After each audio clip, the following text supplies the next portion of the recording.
very historic site to us. And we believe to Texas. We believe that it is a Texas treasure. And those of us who kind of dig around in the dirt and go in the old closets and bookstores and places and go through archives, believe that in order to really get a good feel for the history of Texas, you got to include this Brazos River Valley, and in particular Prairie View. We believe that we're part of that, and part of this story has never been told, and we're grateful that y'all have taken the time and taken interest to come out and help us kind of really tell that story. And whatever we find, we hope that we can leave it as a good legacy for future generations.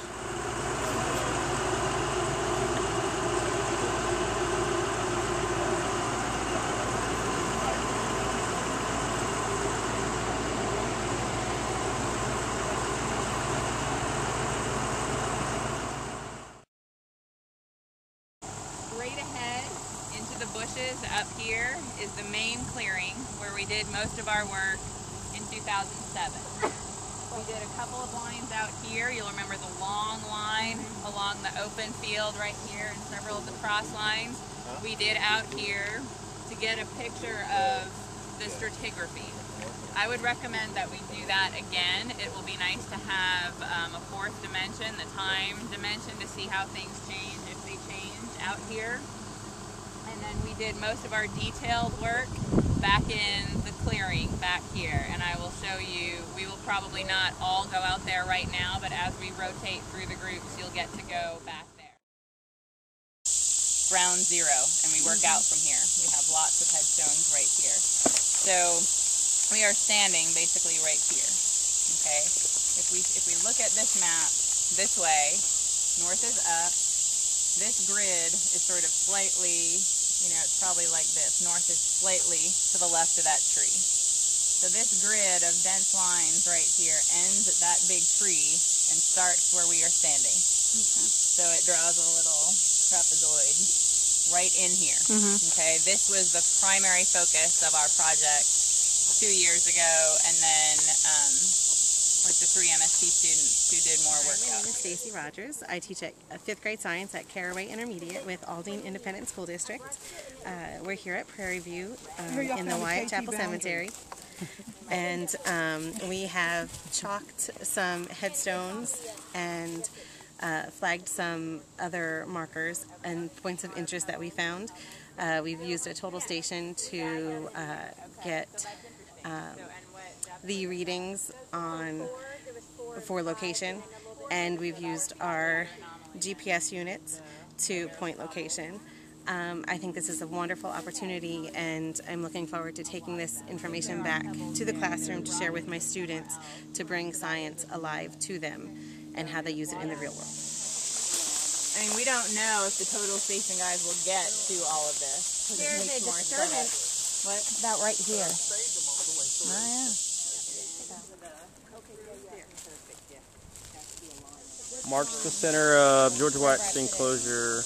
There should be a line that was acquired before. Luther B. Fields. Caroline's grave, right? 1900. Died September 13th, 1949. This is day 2 after lunch, and we are going into the special archive room to do some more research with Russ. He's been our leader on archiving and doing the full history. So hopefully we'll find out more good information about Wyatt Chapel and the cemetery. Found some other publications by the Waller County Historical Commission. And this is one of the books they also produce, is 101 Heritage Homes of Waller County, Texas. We also have a couple of theses done by Prairie View students. Anyone need any highlighter? Not for the material.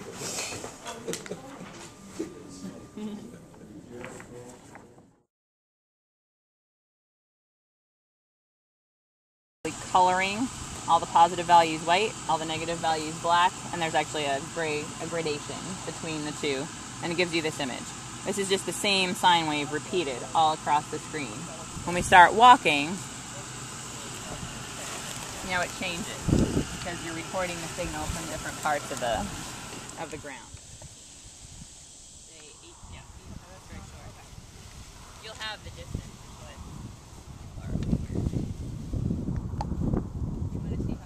So that's up ahead. So this, can you get a picture of that on the video? It doesn't show clearly. It's going to be hard. So this anomaly, there it is, right there. That anomaly right there on GPR line 14, about 45 feet along, is marked by this flag right here. There is no marker.